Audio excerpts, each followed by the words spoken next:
So this position is an example of a pin, but whenever you get a position, first you're supposed to see the material. So here we can see that this is a perfectly equal game with 6 pawns on each side, 1 minor piece, 2 rooks, 1 queen on each side, and the kings seem pretty safe right now. But this is where the pin is here. White is pinning the black pawn to the king. So, how do we know that this is a pin? A pin takes place when one piece is pinned towards a higher valued piece. So here the rook is pinning the pawn to the king. The pawn cannot move because the king will be in check. So that's why this is where the pin has taken place. White is pinning black. So how can we take advantage of a pin? Usually, to take advantage of a pin, you add more pressure on the piece that is being pinned.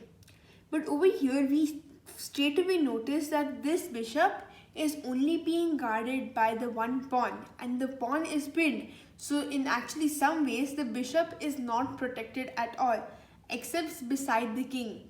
So if we count the number of defenders on the bishop, that is 1. And if we count the number of attackers, it would be 1 and 2. This is actually made in one move by white. Can you guess how we can take advantage of this pin, but at the same time be able to checkmate the black's king in the next 2 moves? Yes, see, this is actually a very easy position. How is this so easy? Because this pawn cannot move anywhere. You notice straight away that this pawn can capture. If this king was suppose here, the pawn could straight away capture the queen and black could be winning this game very easily. But that is not possible. Why is that? Because the black pawn is being pinned by the rook to the king. So now the king cannot even capture the queen. Why is that? Because the pawn is protecting it. And now once the king moves backwards, queen takes f7, and this is a checkmate. Once again, I'll show how important the pin was in this position. Over here, we straight away notice that the black bishop is unprotected. Why is that? Because the one piece that is protecting it is pinned by the rook. The king is also protecting the bishop, but we straight away notice that there are 2 attackers and 1 defender. That is also one more thing that you should be very careful about whenever you're going to take a capture.